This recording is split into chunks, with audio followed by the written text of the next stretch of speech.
It's great to have such a full house today. Welcome, everyone. My name is Dr. Philip Phillips, and I'm the Associate Dean of the University Honors College here at Middle Tennessee State University. At this time, I would like to invite our Dean, John Vile, to the podium.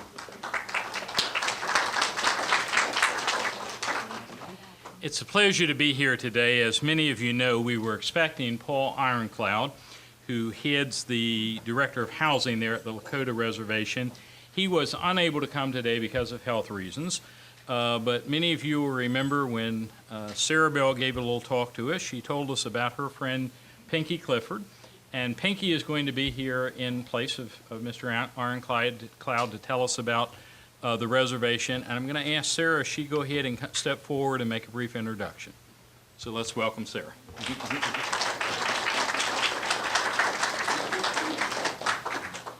I'm going to use notes because I will forget the names of where she went to school because I still can't remember. Her real name is Emma Clifford, but those of us that know her and have known her and everybody else that knows her as Pinky. And I've known Pinky for somewhere around 30 years. She was the person who initially arranged our group's housing at the school in Manderson. And I'm wondering how many times she's wished she hadn't done that. But the greatest honor that she gave me happened about 8 years ago when she adopted me as her sister. And I was given a Lakota name, which is Wowokiwi, and probably not said correctly, but it means helpful woman. She's been a tremendous help to me and to our group over the years. Getting me out of trouble more than anything, but taking care of our group and making sure that we were able to do everything that we wanted to do, had plans to do, and there were times when she might say, well, you know, you might think about not doing that now, do it later, and with the way the things have been going on the reservation this year, she's given us some ideas as to how to handle all the deaths that have happened in the last, which will be the last year since we've been up there. And very good ideas, and I appreciate that. She serves as the executive director of the Oglala Sioux Tribe Partnership for Housing, and that organization's main concern is for affordable housing on the reservation. And the housing that she's talking about right now would be purchased, and it would be a homeowner. We will be looking in the future maybe for rental type houses.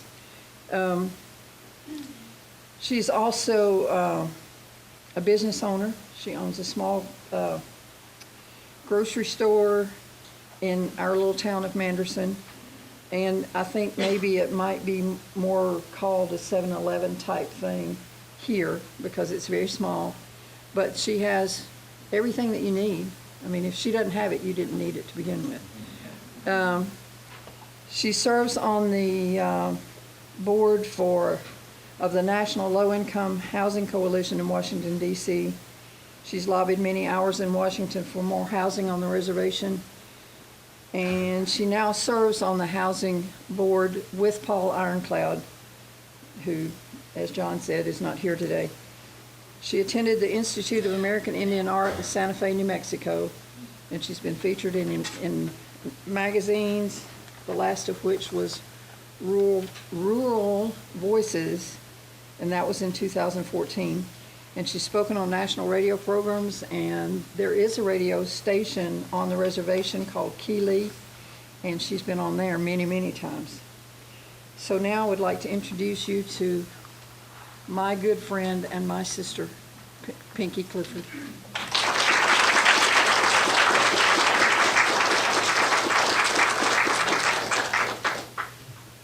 Thank you.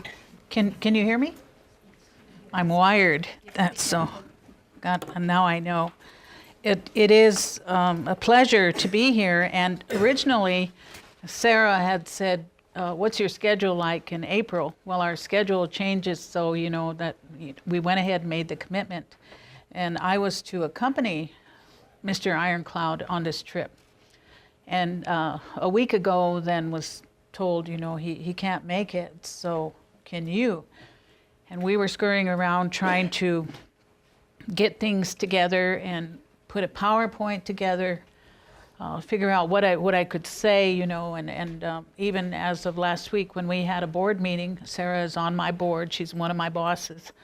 I said, Sarah, what am I going to be doing out there? And so she had to tell me. So we were moving and trying to get some things done, but today I'm pointless because the PowerPoint didn't quite turn out the way we wanted it to be.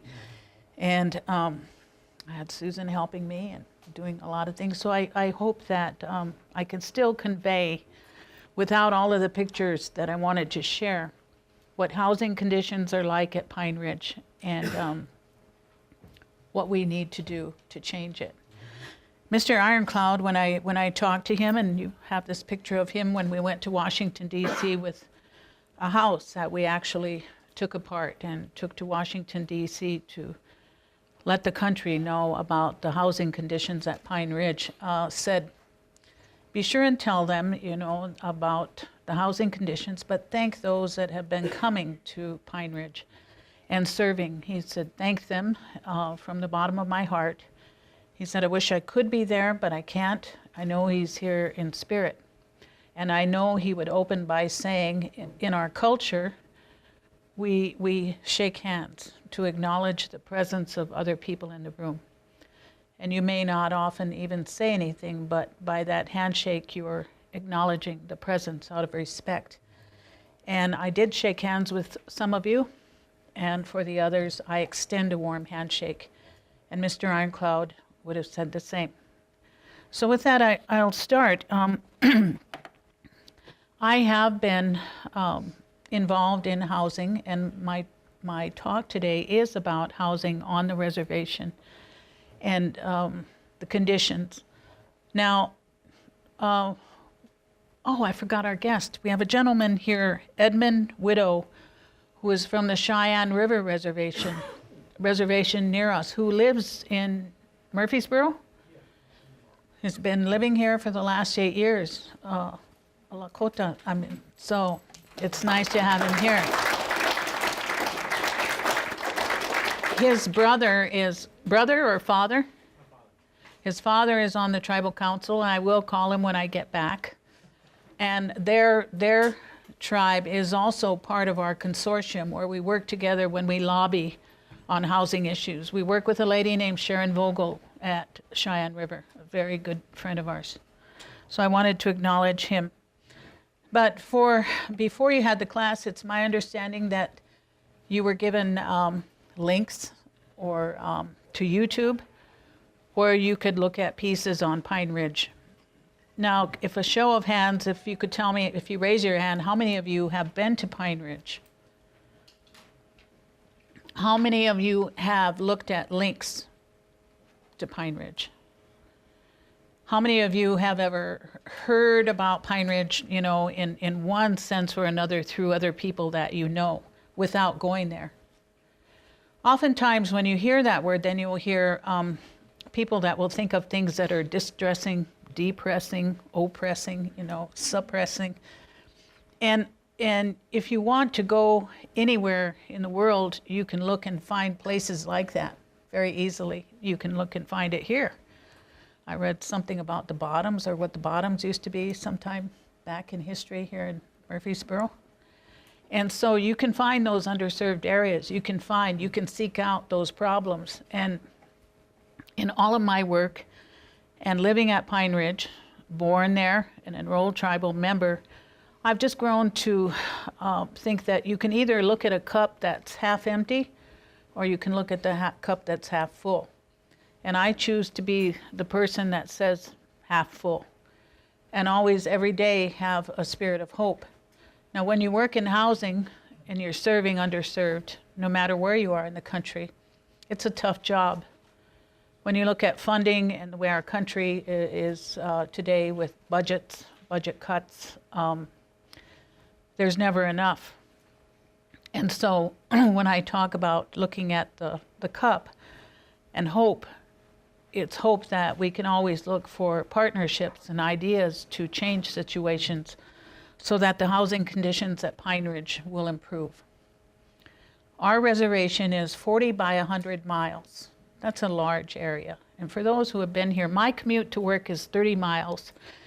And I don't have a stop sign at my driveway, but not counting my driveway, I have 2 stop signs and 2 red lights to get to my office. That's a nice commute, 30 miles. Nothing like what you have here. It gives you an idea of size. 40 by 100, we have 9 districts, which would be the equivalent of 9 counties. Each district having their own local government, each district having their own personality and their own residents and their own families, their own family units, what we would call a tioshpae, the extended family. And so years ago when we lived out and we didn't have public housing or anything, we lived among ourselves on this very vast piece of land. Things changed. Prior to our housing authority, the Oglala-Sioux Lakota Housing Authority, is over 50 years, and we're the oldest housing authority in the country. For history, at one point, Indian housing was included with public housing under HUD, Housing and Urban Development. And the foresight of one of our tribal presidents, Johnson Holyrock, was to ask the government to please allow us to have our own housing authority and housing funding. And so 50 years ago, that happened under President Kennedy. It was a historic moment. And so again, we are the oldest housing authority in the country and are proud of that and proud of the leadership and foresight of President Holyrock. At that time, we were living in 50 years ago in smaller homes, very small, maybe 1 or 2 bedroom that families built themselves or log homes. Prior to that, very, very simpler homes. And then prior to that, we had tents modeled after the Army. And then before that, we had teepees.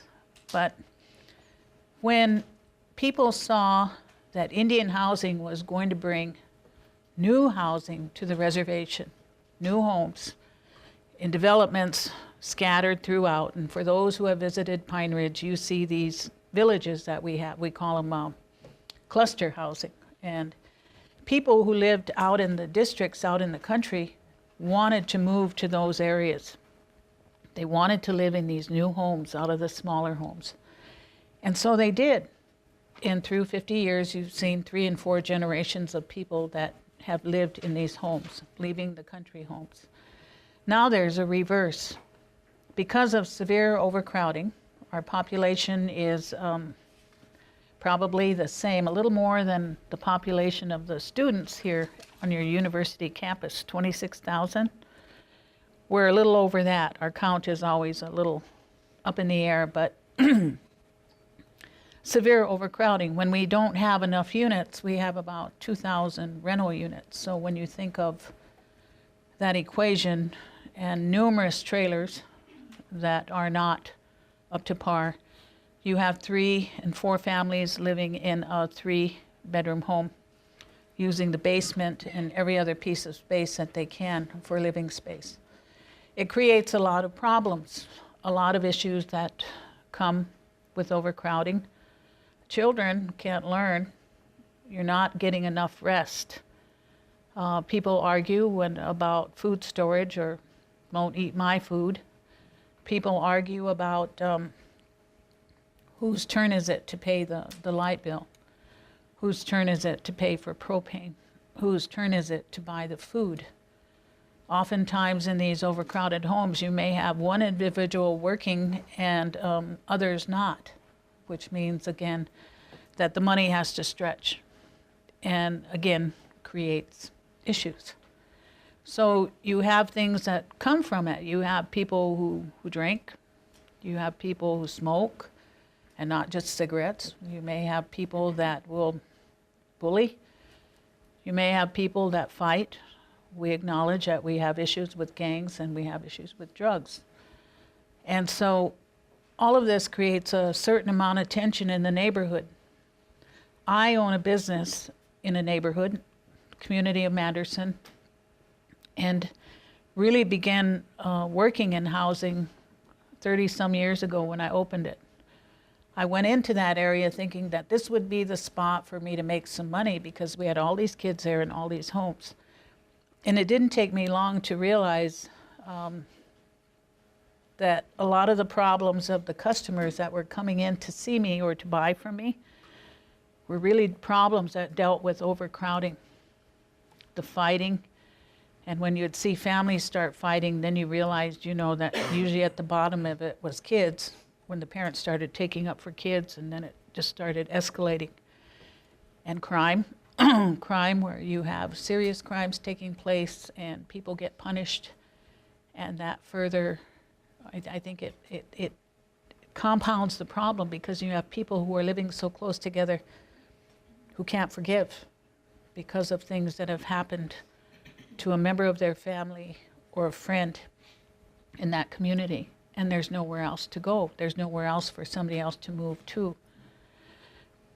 My store is centered in the community of Manderson, and it really became a center of social ministry without my even knowing it.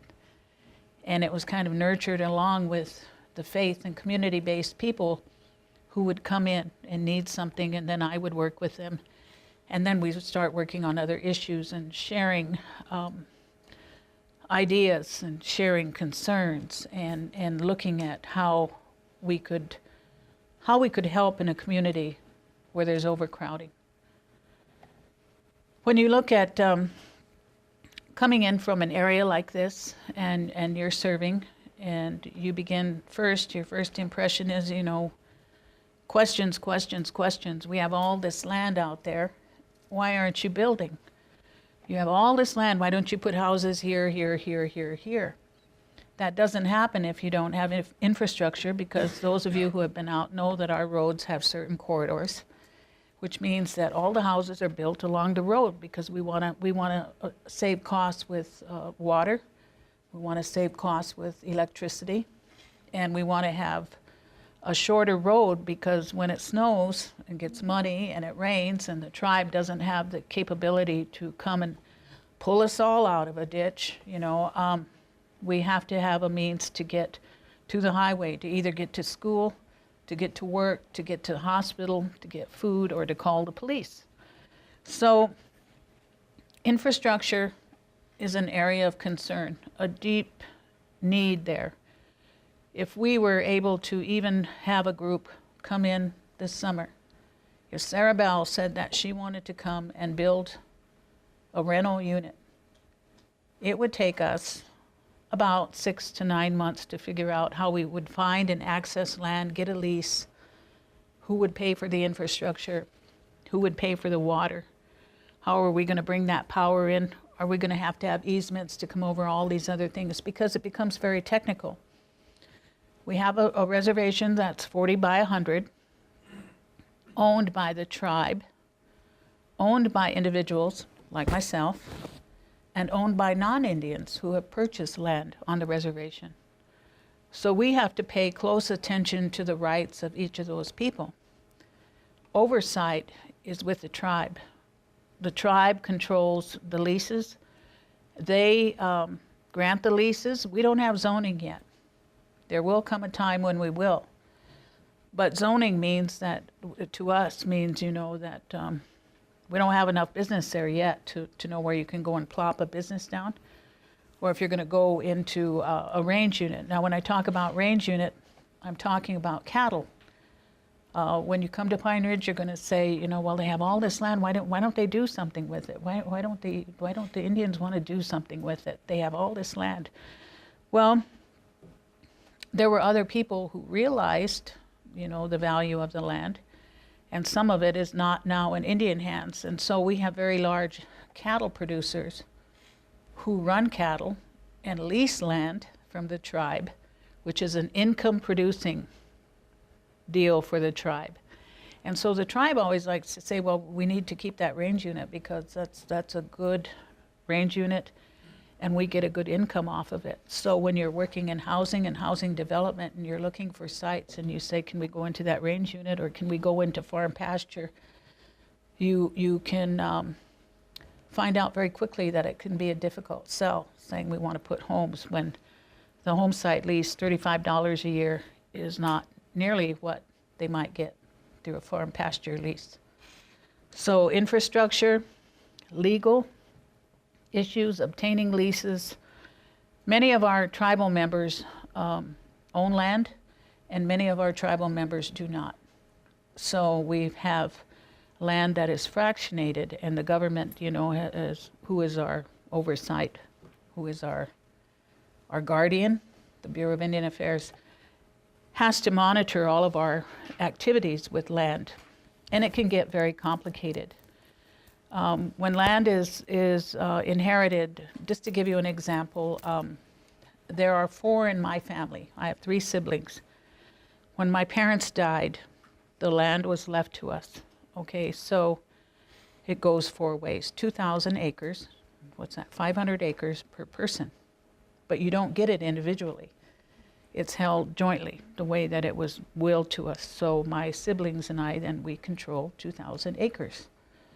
Okay, so if we lease the land, it's leased through the Bureau of Indian Affairs. They act as our real estate agent. They broker for us, and they set the lease rates, and so that's governed, and they control to monitor. So 2,000 acres may go for range unit, or it could go to a rancher who wants that for a particular piece. Could go to somebody who wants to farm it. It all depends. Commercial leases are a little bit different, so you don't see a lot of commercial coming up. It's just you have the clusters, and in our PowerPoint, if we were able to show you the population and the way that population has, where the homes and people have settled, they've settled along water, which makes sense, and they've settled along the road. So we have higher concentrations of people in certain areas, and then in other areas there's nothing. Again, people will come out and say, well, why don't you go into these areas? Well, there are some areas where there's no water at all. If there was water there, I'm sure a rancher would be there and his cattle would be there. But in this case, there's no way to get the water, and it would cost too much. So I'm talking about barriers that come up. You have a lot of space, but no infrastructure. We have a lot of land, but access to that land has to go through the tribe. And our tribe is now dealing with looking at sites that might be suitable for home ownership, because everyone is clamoring for a piece, saying, I would really like to bring a trailer in, or I need to put my trailer somewhere. Where can we go? I deal in home ownership at the Partnership for Housing. The Housing Authority, Paul Ironclad, deals in rental and home ownership. So we have mixed neighborhoods coming up now. And then you have people that say, well, I'm in a home ownership neighborhood, so you told me there weren't going to be any mobile homes here. So then you have NIMBY coming in, which is unusual on a reservation. And but it's there. It's there for people who have said, I've worked hard for a home ownership, and I want my home, and I didn't know that I was going to be put in a neighborhood where there would be a rental. So you have this large population, overcrowding. Many young people, 50% of our population is under the age of 18. Now, when you think of our population and you think of our land base, then you have to think about the challenges that face tribal government. Where are all these people going to live? They can't live in housing because it's already overcrowded. Where have there been developments, or where are we IDing property where we can put new development? What kind of homes will we build? At Pine Ridge, it costs about $200,000 to build an affordable home. That's a 3-bedroom, 1 bath on a basement. That's a lot of money compared to out here. And I was looking at some of your prices in the paper yesterday. But that's what it costs, because again, go back to the size of our reservation, 40 by 100. We drive 79 89 miles to go for major services. We have to go there to Menards, Lowe's, anywhere else to get the doors, the paint, the lumber. Now there are smaller border towns, but then the cost is higher. And so many times they don't have what we need for construction. So it's almost like an invisible line. When you're building at Pine Ridge and you cross that line, you know it's going to cost more. So whether you're building a small house or you're building a big house or a number of homes, the cost per home stays pretty much the same because of that distance, bringing things back and forth, supplies that we don't have. We now have a small tribally owned lumber yard, and people would always say, why don't you guys have a lumber yard? Well, now we have one, but it's too small to meet the demand of the things that we need. When Paul Ironclad is looking for 50 furnaces, they can't keep up with that kind of demand. When you talk about overcrowding and you look at disrepair, and oftentimes a yard may be looking like, with a lot of cars in it and a lot of things that are all over. Overcrowding, the cars become the closets, they become the storage units for people who need the bedrooms and need the space for people to sleep. I worked with a very well-intentioned woman who brought bikes, and she reconditioned all these bikes that we took out in the neighborhood. And then she sent me an email back saying, make sure that they put them in the basement in the winter because we don't want them to get rusty. Well, I wasn't going to go to that family and say, you need to put these bikes in, move your families, because there were 3 families, almost 20 people living in this home. And so you have to put things in balance when you're really thinking about development, overcrowding, and social issues, or what people, again, sometimes think that we need or don't have, and really don't give it much thought beyond just making sure that what they're doing is protected rather than looking out at the needs for the people. When we talk about the home ownership units that Paul has on the reservation, the Housing Authority programs 30 years ago were lucrative. They funded projects where people could go in and help build their homes. There was money then, and now those homes are like 35, 36 years old. They've been paid for by the owner, but now when they're conveyed, the owners are now older people, and they're people who are on fixed incomes and can't afford to do the new roof, the metal roof. They can't afford to do the new drain field because they're living in rural areas. They can't afford to do the kitchen, bathroom. So we start looking to federal programs, churches, other groups to come in and say, is there any way that we can work together to address this issue and actually do some work? Not the Band-Aid approach, which might be coming into paint, because I actually think that our own people should be able to paint their own house. They can be taught to paint, or they can be painting alongside someone who comes, but we need to do that ourselves. Long ago, when we were on the plains, we controlled the plains. We lived there, we were healthy. We knew how to protect our families. We knew how to plan. We knew what came with the cycles. And really it was the same for all of you, or none of us would be here today if they didn't do that. And they did it very well. And if a teepee tore, I tell young people all the time, if a teepee tore, they didn't wait for somebody to come sew it up. They knew that they had to do it right then. That was their home. That was their protection. That was their protection from the elements. That's where they raised their families. That's where they slept. That's where they ate. That's where they did many things, and that's how we survived. We have to carry that same message back into the current times by telling people about assets. And for a time, I think, when we became our own Indian housing entity, our own housing authority, and we controlled our own types of homes that were coming in, We weren't under public housing anymore. Some of the things that were dictated to us, this is just my thinking, some of the things that were dictated became too comfortable and too easy, and so we weren't given that opportunity to sew up our own teepee.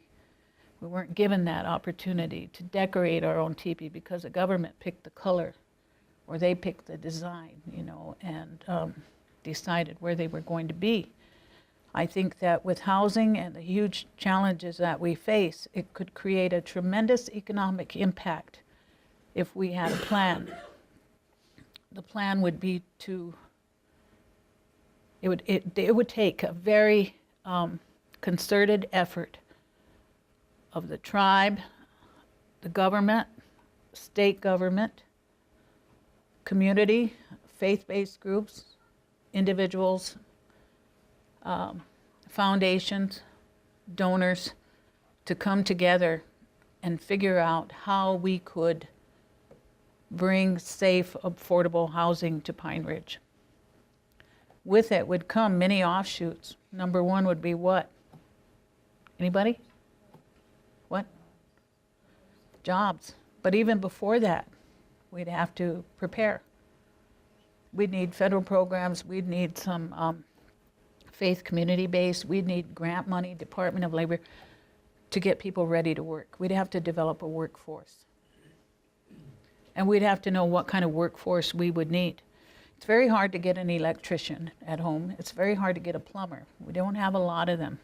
We have a college, 4-year accredited college, and also a master's program, trades program, where we're starting to work with people who are building homes, but it's not big enough because we need 9 electricians, we need 9 plumbers, we need 9, the magic word, the 9 districts I talked to you about. So we have somebody serving in all of them to in turn mentor, or what's the word, the apprentice, using an apprentice to help people in creating a workforce. With infrastructure, when you're looking at infrastructure, we need people and companies who would come, the tribe, again, a workforce, but where would the money come from? How could we bring all of this in so that it happens in a very short period of time? Because you have to remember, in the Dakotas, our building season is very short. And so you have to build, you hope you're going to have a good spring and start in April, and then you better have it buttoned up or ready to do the interior work by October. So you have time constraints there too. And with that, then you have, with housing, we look at innovative housing, and people know all the time, it doesn't take long to see that people say, well, let's try this or this or this. Overcrowding, we talked about light bills and utility bills. We have a local electrical co-op. Out there we also have a lot of wind. We haven't done anything with a whole lot with wind energy. People have touched on it, but nothing full scale. We have a propane company. We depend on propane. We don't have natural gas. We're running out of wood. It's harder and harder for people who burn wood to and if they don't own land, it creates another problem because they can't go out on their own land to cut wood. They have to get the permission from somebody else. And with this scarcity, people are looking toward alternative sources of heating. So people talk about solar. And then they talk about on-demand hot water. We've done some of that. We've talked about the passive solar homes, what kind of materials that can we use that can be fabricated somewhere else, prefabricated, bring them in and put some homes up quickly. Now, Sarah Bell's done that in a week with a group of people. They brought the whole house in a semi and they had it up in about a week. But some things were done before and some things were done after to make that happen. Again, when you think about building a home, people are afraid of tornadoes, and like you are out here, but we don't have access to all of the shelters that you have. So when people build that home, they want to have basements. They want to have a basement. Basements cost a lot of money. Our basements now are running about $32,000 for a 3-bedroom home. That's expensive. So if you're going to do a major build, you have to have contractors who can provide the concrete. At home, we have maybe 3 contractors who deal in the concrete. Anytime that we're looking at housing, creating jobs, and making an impact in the community, we also want to make sure that our contractors, those who are there, receive their fair share of the work. You can't bring a whole house in without leaving some economic impact at home.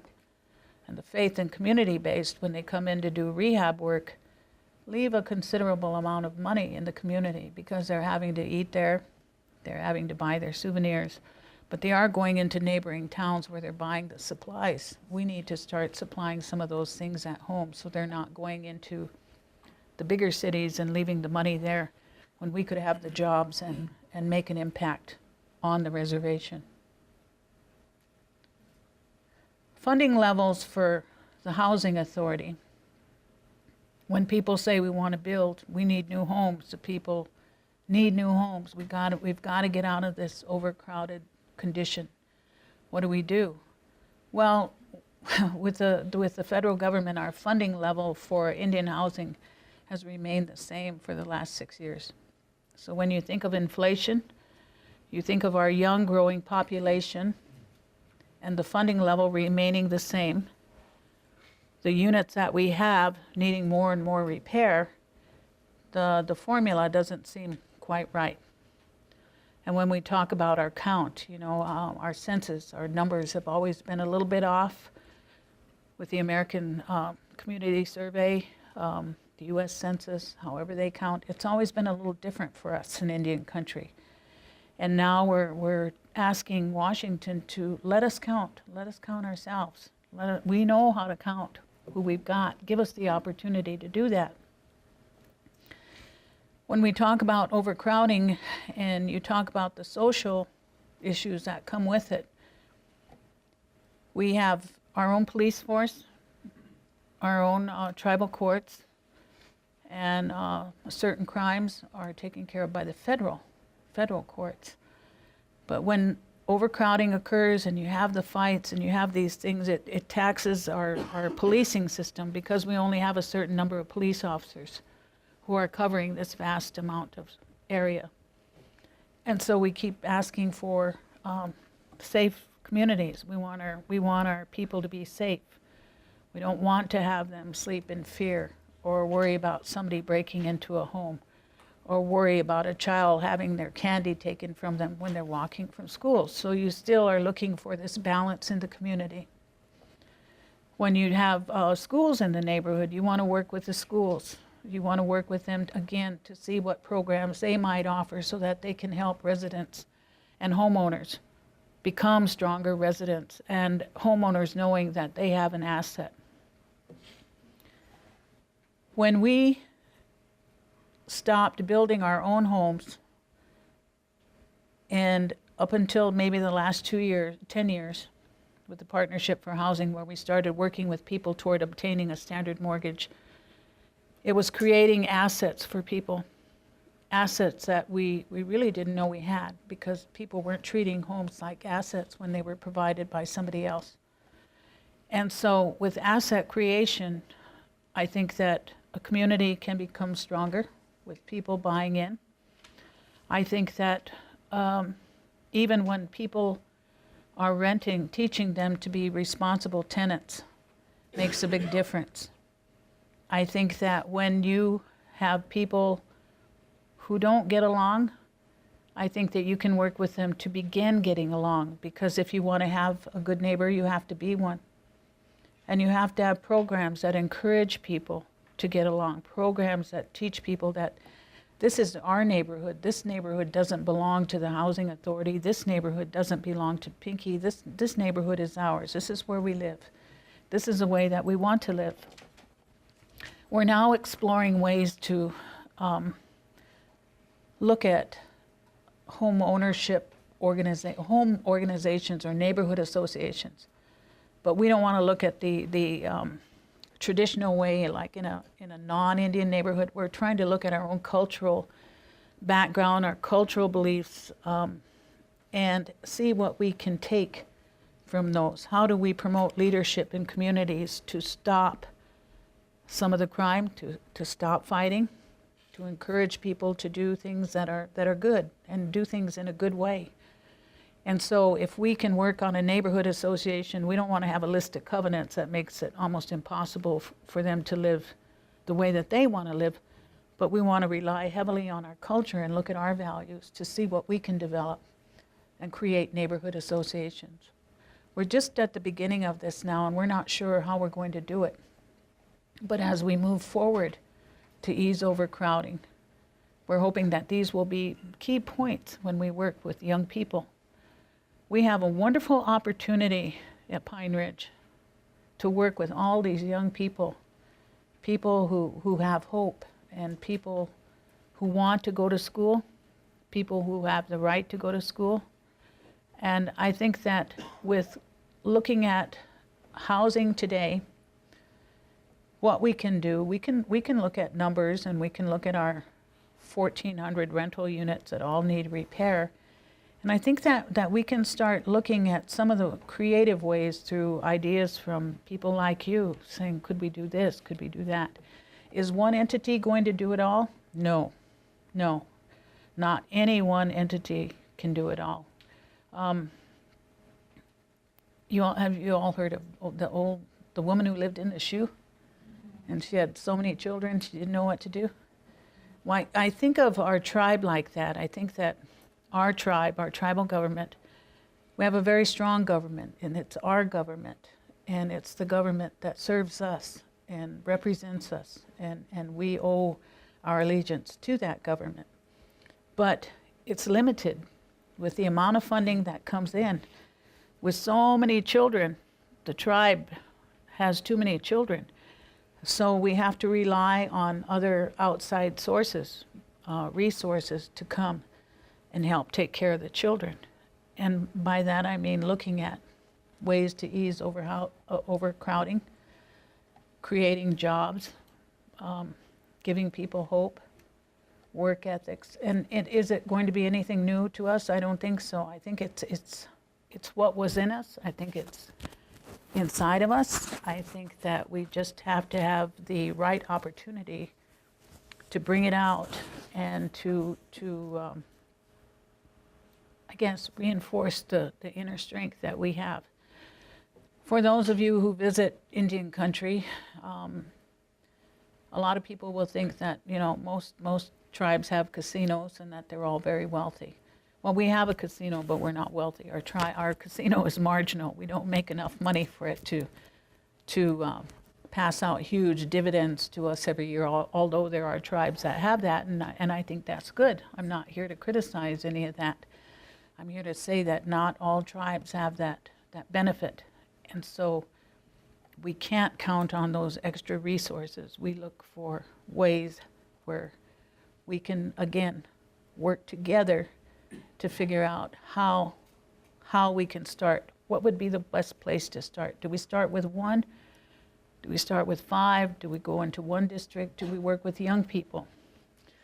Well, telling you a little bit about where I work, we work with home buyer counseling, home ownership counseling. And really, I think the basis, if 10 years ago someone had told me how we were going to do this, I would have said it's not going to work. We need to start with the very basics, and we're actually doing that now. 4 nonprofits on the reservation are teaching financial education, and I think that's the foundation for whatever we need in life. It's the foundation for life, and it's getting our people back into the habit of taking care of ourselves. And it's not how much you have, but what you have and what you do with it. These financial education classes are offered by our organizations. We are trained, we're certified to offer these once a month to people who receive a certificate in exchange for taking our class. Then it moves them forward where they can take part in other classes or participate in other programs. If they want to go into home ownership, if they want to join a savings program so that they can save for other assets, they can do that. And if they don't want to use it, at least we're giving them useful information to help themselves.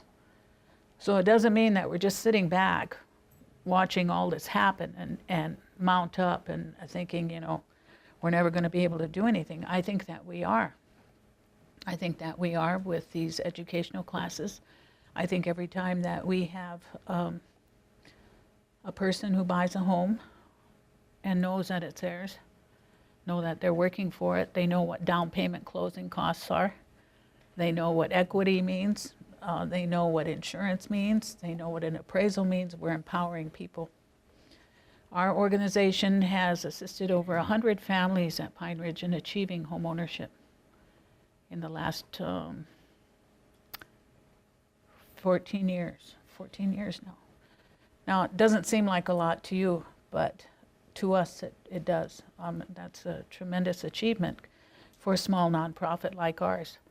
Now, the F word, foreclosure, that does arise, and in our 14 years, we have had 5 full and some pending.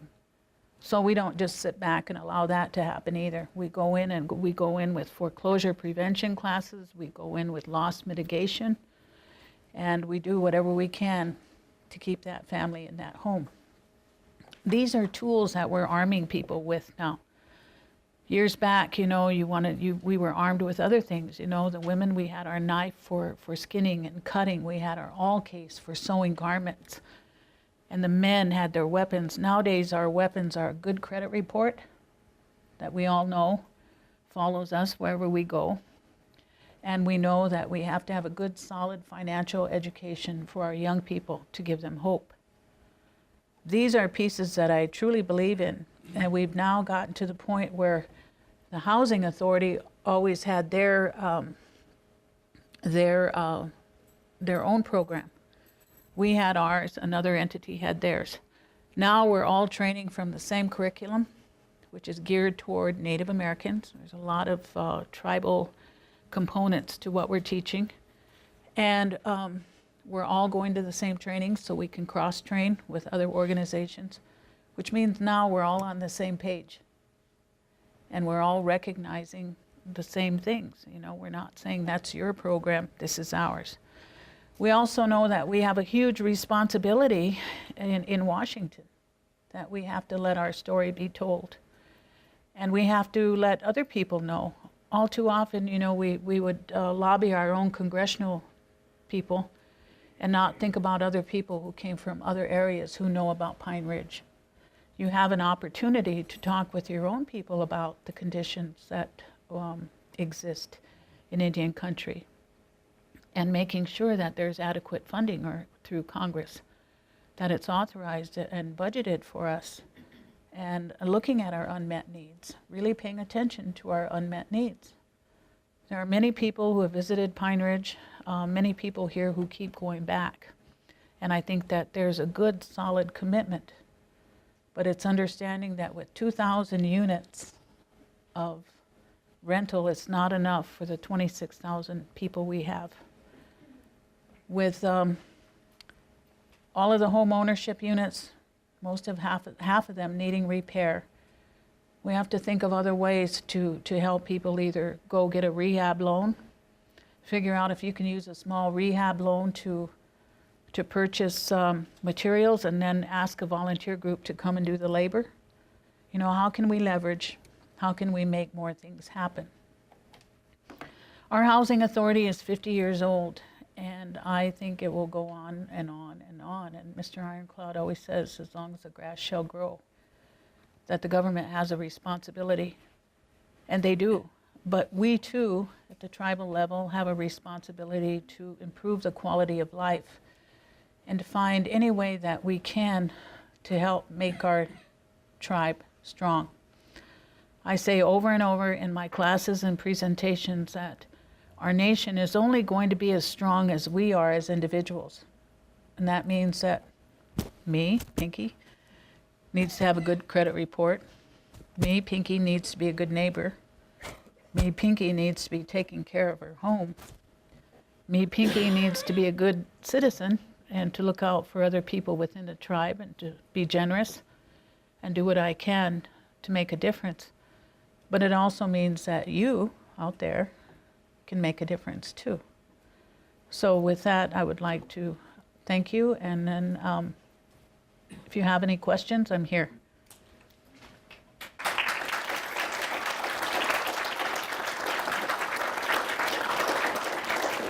We do have time for questions, so please have some. Question, can you talk about the weather and how that, I know you said there's a short building period, what the dates for that, and how, about the house, like thermal, Pardon? thermal, when you get the heat from the ground? Geothermal? Yeah, is that There's a school at Pine Ridge that has geothermal. We don't have a home there yet with that. Sarah and her group go to that school and stay there. Our weather conditions are so iffy. This year we had a good year. I mean, it was a wonderful year. The year before it was just like 4th of July and winter, just two, so extreme. We get very, very cold winters, and we get very hot summers. And we all know through the climate change that things are different. Now it's very dry at home. We haven't had enough moisture, so we've already had fires, prairie fires. If you're building, in that building time, you have to make sure that it's warm enough to pour the concrete, do all of that. And Sarah's built in the fall there. You pray, because we had a project where we had a grant, and it was my idea to build a very affordable home using donated materials, donated labor, contracted labor through the tribe to make sure that we spread a little dust at home and build this very affordable home that was designed for free by an architect. And we started the home, and we were working with the homeowner, and the contractor died, and he died in September. So we waited the polite amount of time to be able to go back to his wife and wait for her to tell us. And she came back in October and said she wanted out of the contract. She didn't want to build the home. So that put us right in October. And that was the year we had a big storm, right in October. So we had it framed, we had money invested, and tried to resume again in the spring. And the owner, the buyer died. And so we were left and due to the legal issues with land, the lease was in his name on family property. 2.5 acres, we had already put our money into the ground, our environmental, our materials, walls up, snow, couldn't do anything with it. And now that house is still standing, it's got to be taken apart this spring. We've got to redo it, revamp the project, find a new buyer who will try to obtain that lease from that family where that man was going to build. And so, we're looking maybe, my board wants me to have a plan before they'll go in to even touch anything. But now we're already in spring. How am I going to pull this together so we can get that house ready, or at least buttoned up to work inside by October? They're extreme. And you become a slave to propane, and I know. And you're putting propane in first before you buy groceries because you have to have heat. If you let a rental unit freeze up, then you're looking at a bigger problem than just, losing the heat for that day because you've got to go in and redo that whole house. The housing authority doesn't have that kind of money. So we do everything that we can to make sure that people don't run out of propane.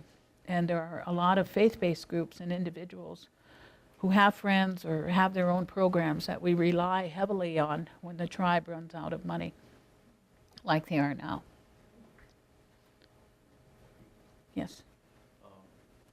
You mentioned the scarcity of wood. I don't know if it'd be appropriate, but I'm thinking maybe some of the students or faculty or people attending here might know of some wood that could be cut this year. I said that we would be willing to try to get firewood out there like we did before. Could you tell them about that, ask about that? Anybody has firewood or hardwood primarily? Once before, Mr. Sandifer brought wood out to a trucking company that we shared with families who needed wood. There's such a shortage of wood at home now that I'm not sure how some people will be able to manage in certain areas.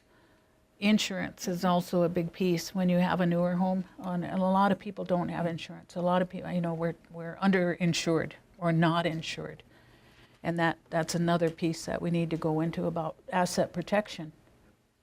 There's so much education in home ownership with us, and it's something that people, I think, who don't live at Pine Ridge take for granted. It's just some things that just come. You have to do this.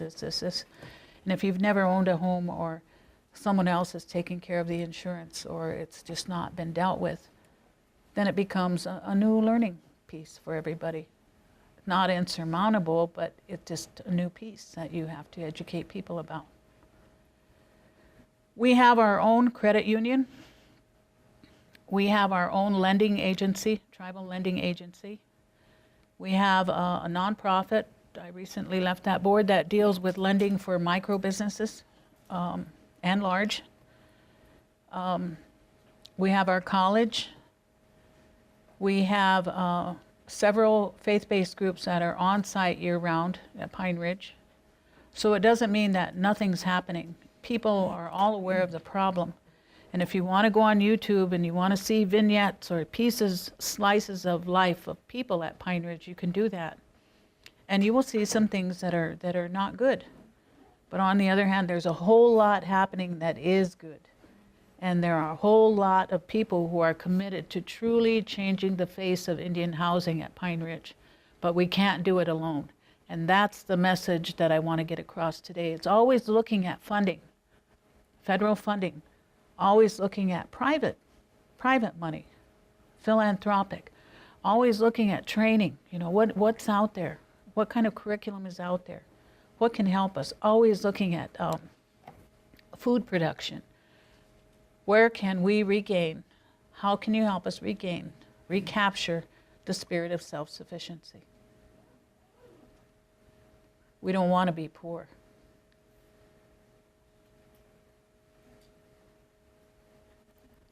Thank you. Please join me in thanking our speaker.